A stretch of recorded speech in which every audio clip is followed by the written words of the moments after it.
Paknam namnabagidamagta Paknam gila haibadi yaingangla maroi napakpi khara hekcharakpa thatcharakpa Kanglayen khara morok atekpa khara masing oina parabadana ani mari taruk nipan mapan sab sana taram ngari khara lausalle ngari ama ani ahum mari morok men abagidamagta morok atekpa soijanba soidatpa soirodra soiraro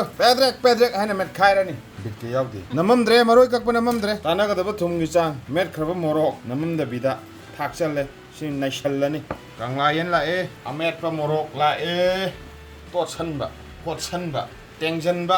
totpa fazana totpa nei dana totpa ngari yawrabani na ngari manam tabada Manipur da lebi vesil naw mayam punama chak lambagi feelings faugani adu faugdrabadi Manipur masa oidrabani fazana munnaba bidri haina noiraga mahiga tahandana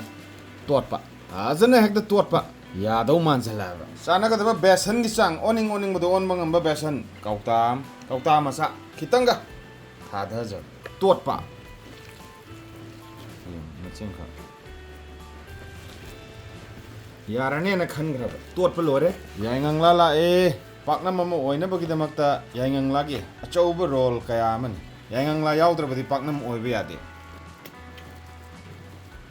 This material is found to be correct for the Paknam yom sanba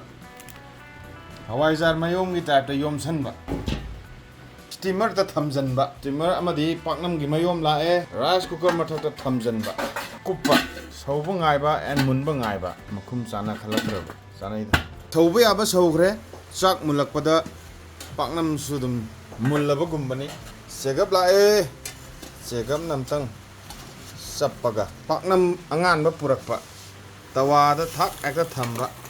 sumban gi makhok amana thak ekta nanba munba ngaiba oisanba ngaiba lohitta Kanglayen Paknam purakpa Kanglayen Paknam asumna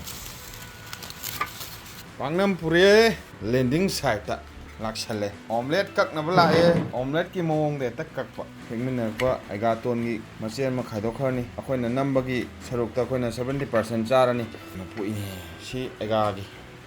special ne pak keno yomaga kena jakhabana de pachani tumdi kharna ma in thakuni na haure harba fazana haure kan charo de ko ai saruk Heiba mana Eromba ni khara ta kotpa hekta haithajaba thabi khara han hekta hupchanba